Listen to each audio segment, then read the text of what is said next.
தென்காசி மாவட்டம் சங்கரன்கோவில் அடுத்த திருவேங்கடம் காந்தி மண்டபம் முன்பு 2017-18ஆம் ஆண்டு விவசாயிகளுக்கு பயிர் காப்பீடு வழங்காத மத்திய அரசை கண்டித்தும் 3 வேளாண் சட்டத்தை மத்திய அரசு திரும்பப் பெறக் கோரியும் மதிமுக தென்காசி மாவட்ட செயலாளர் ராஜேந்திரன் தலைமையில் கண்டன ஆர்ப்பாட்டம் நடைபெற்றது. இந்த ஆர்ப்பாட்டத்தில் விவசாயிகள் மற்றும் மதிமுக கட்சி நிர்வாகிகள் பலர் கலந்து கொண்டு மத்திய மாநில அரசுகளுக்கு எதிராக கோஷங்களை எழுப்பினர்.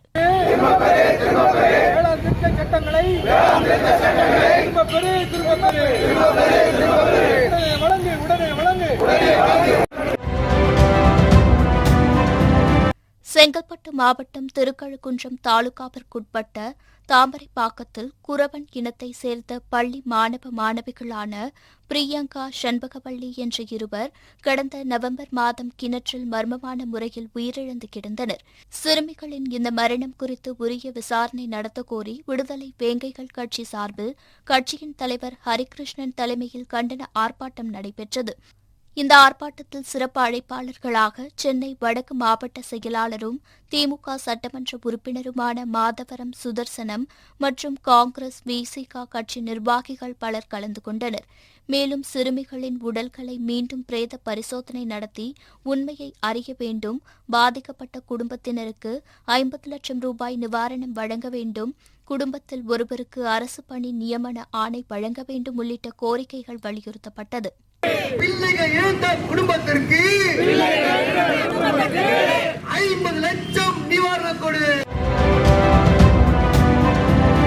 ஈரோடு மாவட்டத்தில் வாக்காளர் பட்டியல் தொடர்பான ஆய்வுக் கூட்டம் கைத்தறி மற்றும் துணிநூல் துறை இயக்குநர் டாக்டர் கருணாகரன் தலைமையிலும் மாவட்ட தேர்தல் அலுவலரும் மாவட்ட ஆட்சியருமான கதிரவன் முன்னிலையிலும் நடைபெற்றது.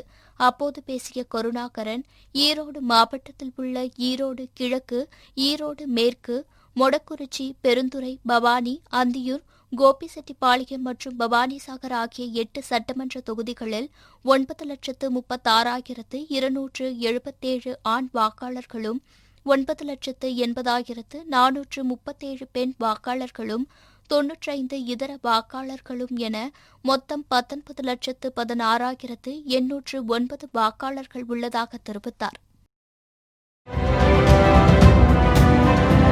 தமிழர்களின் முக்கிய பண்டிகைகளின் ஒன்றான பொங்கல் பண்டிகை வருகின்ற 14ஆம் தேதி வெகு விமர்சையாக கொண்டாடப்படவுள்ள நிலையில் கிருஷ்ணகிரி மாவட்டத்தில் ஆடுகளின் விற்பனை தீவிரமடைந்துள்ளது.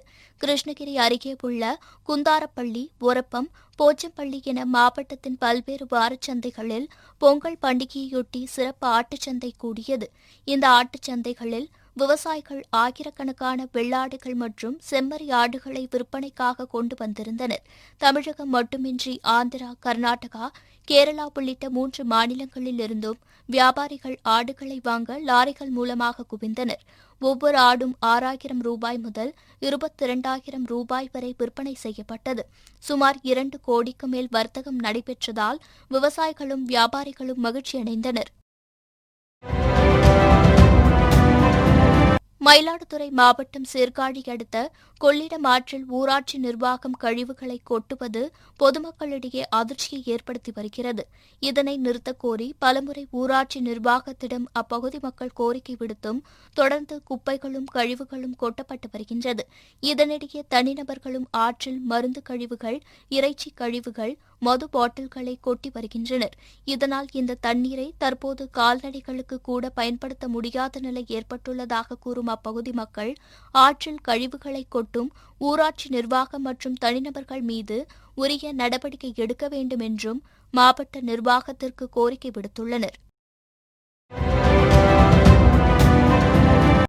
கன்னியாகுமரி மாவட்டம் அழகிய மண்டபம் அடுத்த திருவிதாங்கோடு அண்ணாநகர் காலனி பகுதியைச் சேர்ந்த சந்தியா என்பவரும் அதே பகுதியைச் சேர்ந்த அவரது உறவினரான ரஜீஷ் என்பவரும் காதலித்து வந்துள்ளனர். இந்நிலையில் கடந்த ஓராண்டுக்கு முன்பு சந்தியா கர்ப்பமானார். இதனை அறிந்த ரஜீஷ் சந்தியாவை தவிர்த்து வந்துள்ளார். இதனை சுதாரித்துக் கொண்ட சந்தியா தனது பெற்றோரிடம் இதுகுறித்து தெரிவித்துள்ளார். இதை கேட்டு அதிர்ச்சி அடைந்த சந்தியாவின் பெற்றோர் ரஜீஷிற்கும் சந்தியாவிற்கும் திருமணம் செய்து வைத்துள்ளனர். இதனிடையே கேரளாவிற்கு வேலைக்கு செல்வதாக கூறி தப்பிச் சென்ற ரஜீஷ் திடீரென தலைமறைவானார். மேலும் சந்தியாவை தொடர்பு கொண்டு அவரை விவாகரத்து செய்யப்போவதாகவும் கூறியுள்ளார். இதனால் அதிர்ச்சியடைந்த சந்தியா தனது கைக்குழந்தையுடன் காதலன் வீட்டின் முன்பு தர்ணா போராட்டத்தில் ஈடுபட்டார். அப்போது ரஜீஷ் சந்தியா, அவரது தாயார் மற்றும் குழந்தையை கம்பியால் தாக்கிவிட்டு அங்கிருந்து தப்பிச் சென்றுள்ளார். இதுகுறித்து சந்தியா காவல் நிலையத்தில் புகார் அளித்ததன் பேரில் ரஜீஷ் மீது வழக்கு பதிவு செய்த காவல்துறையினர் அவரை தேடி வருகின்றனர்.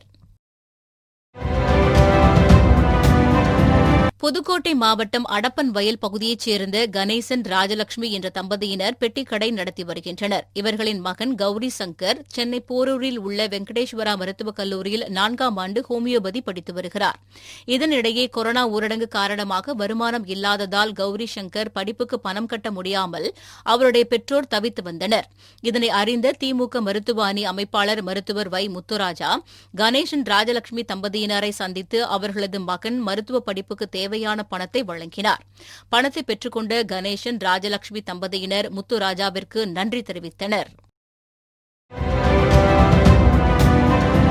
தூத்துக்குடி மாவட்டம் விளாத்திக்குளம் அருகே உள்ள எட்டயபுரத்தில் நடைபெற்ற ஆட்டுச்சந்தையில் பொங்கல் பண்டிகை மற்றும் பறவை காய்ச்சல் எதிரொலியால் ஆடுகள் விற்பனை விறுவிறுப்பாக நடைபெற்றது. சாதாரண நாட்களில் 1 கோடி ரூபாய் முதல் 2 கோடி ரூபாய் வரையிலும், விழாக்களில் 4 கோடி ரூபாய் வரையிலும் ஆடுகள் விற்பனை செய்யப்படும். ஆனால் பொங்கல் பண்டிகையை ஒட்டி சுமார் 5 கோடி ரூபாய் முதல் 6 கோடி ரூபாய் வரை ஆடுகள் விற்பனை நடைபெற்றதால் வியாபாரிகள் மகிழ்ச்சி அடைந்தனர். திருவண்ணாமலை மாவட்டம் வந்தவாசியில் உட்கோட்ட காவலர்கள், ஆயுதப்படை காவலர்கள் மற்றும் பயிற்சி ஊர்காவல் படையினருக்கான வார கவாத்து பயிற்சி டிஎஸ்பி தங்கராமன் தலைமையில் நடைபெற்றது. இந்த பயிற்சியில் பங்கேற்ற காவலர்கள் வந்தவாசி அனைத்து மகளிர் காவல் நிலையத்தில் இருந்து பழைய பேருந்து நிலையம், ஆரணி சாலை, வெண்குன்றம் மின் அலுவலகம், மலைச்சாலை, காஞ்சிபுரம் சாலை, கோட்டை மூலை வழியாக சுமார் 6 கிலோமீட்டர் தொலைவு ஓடி பயிற்சியை நிறைவு செய்தனர்.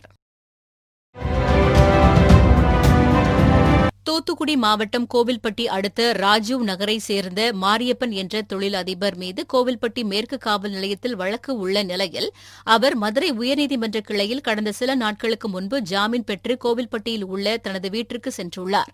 அப்போது வீட்டில் இருந்த மரக்கதவுகள் உடைக்கப்பட்டும் இரும்பு லாக்கரில் வைக்கப்பட்டிருந்த அமெரிக்க துப்பாக்கி, 26 குண்டுகள் மற்றும் 2 கிலோ வெள்ளிப் பொருட்கள், துப்பாக்கி லைசென்ஸ், சொத்து ஆவணங்கள் உள்ளிட்டவை திருடப்பட்டிருப்பதைக் கண்டு அதிர்ச்சி அடைந்த அவர் இதுகுறித்து கோவில்பட்டி மேற்கு காவல் நிலையத்தில் புகார் அளித்தார்.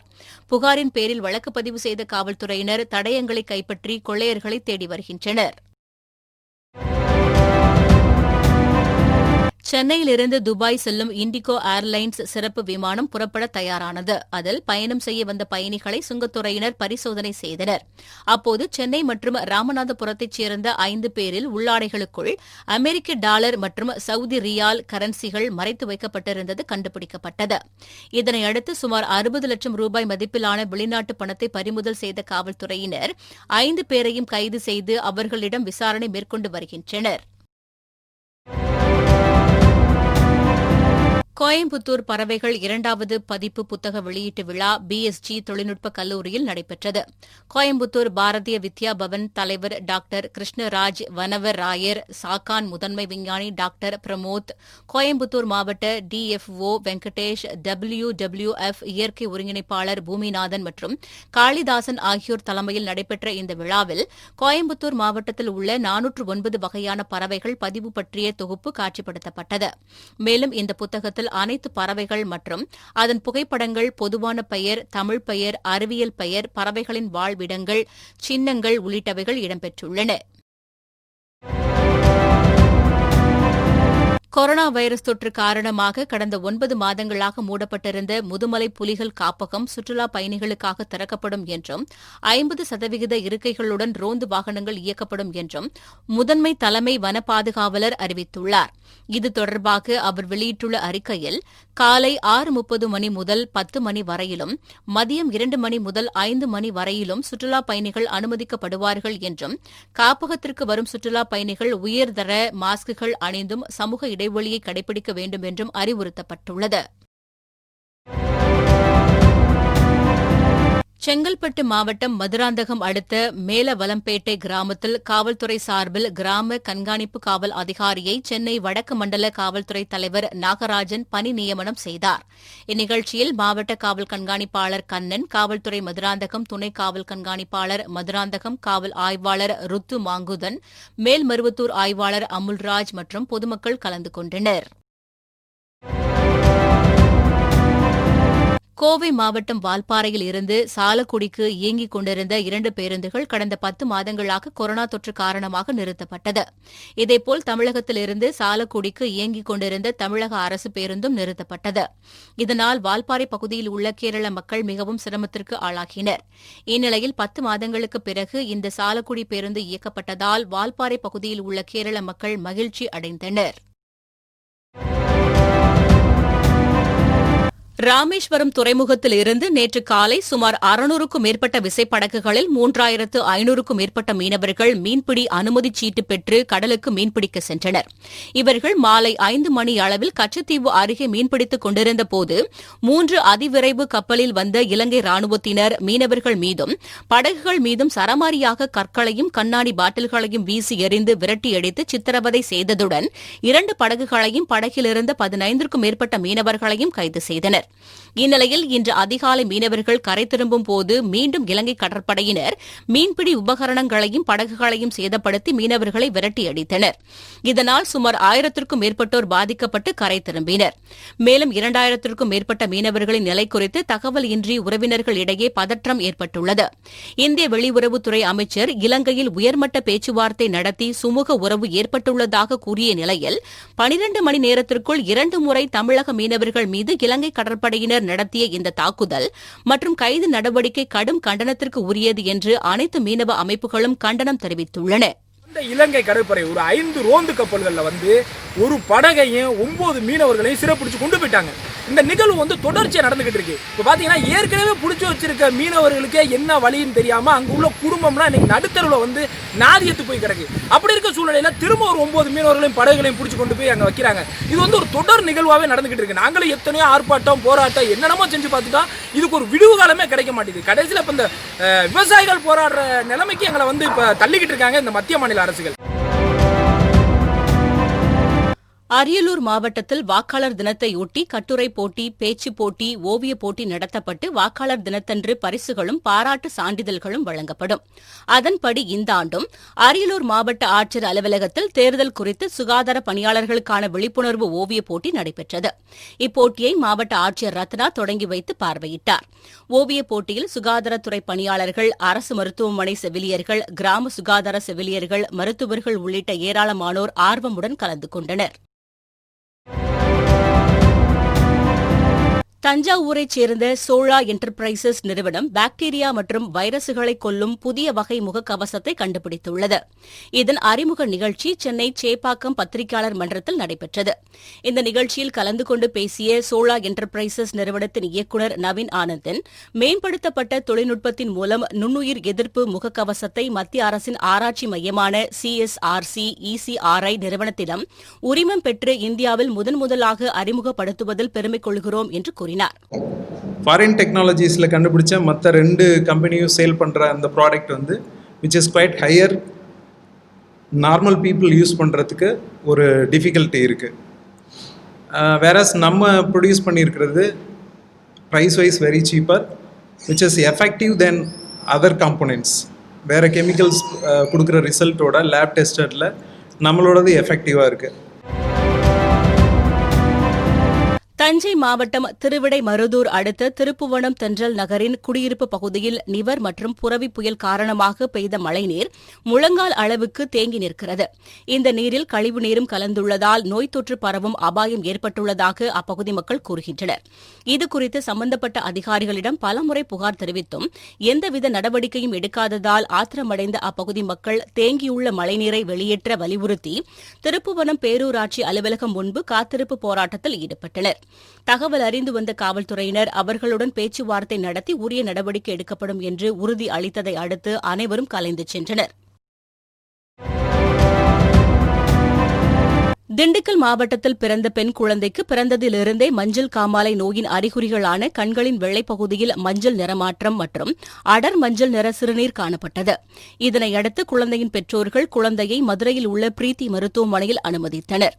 பரிசோதனையில் குழந்தையின் கல்லீரலில் இருந்து பித்தநீர் வெளியேறும் பாதை உருவாகாததால் பித்தம் கல்லீரலில் தேங்கி ரத்தத்தில் கலந்து மஞ்சள் காமாலை நோய் உண்டானது கண்டுபிடிக்கப்பட்டது. இதனையடுத்து மருத்துவர்கள் சிவக்குமார், ஹேமா சிவக்குமார், பிரவீன் ஆகியோர் அடங்கிய குழுவினர் குழந்தைக்கு வெற்றிகரமாக அறுவை சிகிச்சை செய்து சாதனை படைத்தனர். தஞ்சாவூரில் தமிழ்நாடு நெடுஞ்சாலைத்துறை சாலை பணியாளர்கள் சங்கத்தின் 7வது கோட்ட மாநாடு கோட்டத் தலைவர் சந்திரசேனன் தலைமையில் நடைபெற்றது. இந்த கூட்டத்தில் கலந்து கொண்ட மாநில செயலர் மகேந்திரன் பின்னர் செய்தியாளர்களை சந்தித்தார். அப்போது பேசிய அவர், தமிழக அரசு நெடுஞ்சாலை பராமரிப்பு பணிகளை தனியாருக்கு தருவதை கைவிட வேண்டும், சாலை பணியாளர்களுக்கு தொழில்நுட்ப ஊழியர்களுக்கு இணையான ஊதியம் வழங்குவதுடன் ஆபத்துப்படி ரிஸ்க் அலவன்ஸ் வழங்க வேண்டும் என்று வலியுறுத்தினார். அரசு கோரிக்கைகளை நிறைவேற்றாமல் தொடர்ந்து காலந்தாழ்த்தி வரக்கூடிய சூழலில் எங்களுடைய மாநாடுகளை நடத்தி வருகின்றோம். ஜனவரி 30ஆம் தேதி நடக்கக்கூடிய மாநில மாநாட்டில் தமிழக சென்னை மாநகரில் வலுவான ஒரு போராட்டத்தை குடும்பத்தோடு முன்னெடுக்க நாங்கள் தீர்மானிக்க உள்ளோம் என்பதை இந்த நேரத்தில் தெரிவித்துக் கொள்கிறோம். தஞ்சை மாவட்டம் கும்பகோணம் அடுத்த ஆடுதுறையில் உள்ள தமிழ்நாடு நெல் ஆராய்ச்சி நிலையத்தில் சமத்துவ பொங்கல் விழா தமிழ்நாடு நெல் ஆராய்ச்சி நிலையம் இயக்குநர் அம்பேத்கர் தலைமையில் நடைபெற்றது. இதில் கரும்புகள், வாழை மரங்கள், நெல் கதிர்கள் வைத்து வண்ண கோலமிட்டு மண்பானையில் சர்க்கரை பொங்கல், வெண்பொங்கல் வைக்கப்பட்டது. இதில் ஆராய்ச்சி நிலையத்தில் பணிபுரியும் அதிகாரிகள், ஊழியர்கள் அனைவரும் தங்களது குடும்பத்தினருடன் கலந்து கொண்டனர். ஈரோடு மாவட்டம் அரச்சலூரில் கொங்கு நாடு மக்கள் தேசிய கட்சி சார்பில் விவசாய விரோத வேளாண் சட்டங்களை திரும்பப் பெற வேண்டும், இலவச மின்சாரத்திற்கு மீட்டர் பொருத்துவதை நிறுத்த வேண்டும், விளைநிலங்களில் எரிவாயு குழாய்கள் பதிப்பதை நிறுத்த வேண்டும் உள்ளிட்ட பல்வேறு கோரிக்கைகளை வலியுறுத்தி கவன ஈர்ப்பு ஆர்ப்பாட்டம் நடைபெற்றது. கொங்கு நாடு மக்கள் தேசிய கட்சியின் பொதுச் செயலாளர் ஈஸ்வரன் தலைமையில் நடைபெற்ற இந்த ஆர்ப்பாட்டத்தில் மத்திய மாநில அரசுகளுக்கு எதிராக கோஷங்கள் எழுப்பப்பட்டது. பதிக்காதே வேளாண் சட்டத்தை போடாதே.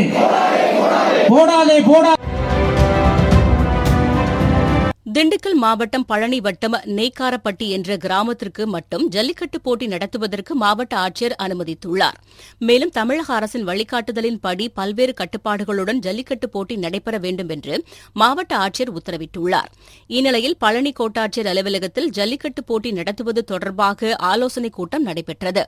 கோட்டாட்சியர் அசோகன் தலைமையில் நடைபெற்ற இந்த கூட்டத்தில் காவல்துறை துணை கண்காணிப்பாளர் சிவா, வட்டாட்சியர் வடிவேல் முருகன், அரசு மருத்துவமனை தலைமை அதிகாரி உதயகுமார் ஆகியோர் கலந்து கொண்டு ஜல்லிக்கட்டு போட்டி நடைபெறும் இடத்தில் மேற்கொள்ளப்பட உள்ள பாதுகாப்பு நடவடிக்கைகள் குறித்து ஆலோசித்தனர். ஆபீசர்ஸ் எல்லாருமே இதுக்கு ஒத்துழைச்சு இன்னைக்கு மீட்டிங் ஆர்டிஓ கண்டக்ட் பண்ண மீட்டிங்கில் அவங்கள அரசோட வழிமுறைகள்லாம் இப்படித்தான் நடத்தணும் அப்படின்னு சொல்லி வழிமுறைகள்லாம் சொன்னாங்க. அது எல்லாம் எங்கள் ஊர்க்காரவங்கெல்லாம் அதை ஏற்றுக்கிட்டு ஜல்லிக்கட்டு வேலை சிறப்பாக நடத்துறதுக்கு நாங்கள் எல்லாம் ஆயத்தமாக இருக்கிறோம். விவசாயிகளுக்கு எதிரான வேளாண் சட்டத்தை ரத்து செய்யாத மத்திய அரசை கண்டித்தும் டெல்லியில் போராட்டம் நடத்தி வரும் விவசாயிகளுக்கு ஆதரவாகவும் சென்னை மதுரவாயில் தொகுதி SDPI கட்சி சார்பில் சுங்கச்சாவடி முற்றுகை போராட்டம் நடைபெற்றது. போரூர் சுங்கச்சாவடி அருகே நடைபெற்ற இந்த போராட்டத்தில் 200க்கும் மேற்பட்டோர் கலந்து கொண்டு விவசாயிகளுக்கு எதிரான வேளாண் சட்டத்தை அமல்படுத்திய மத்திய அரசை கண்டித்து கண்டன கோஷங்களை எழுப்பினர். பின்னர் அவர்களை காவல்துறையினர் தடுக்க முயன்றனர். இதனால் இரு தரப்பினருக்கும் இடையே தள்ளுமுள்ளு ஏற்பட்டது.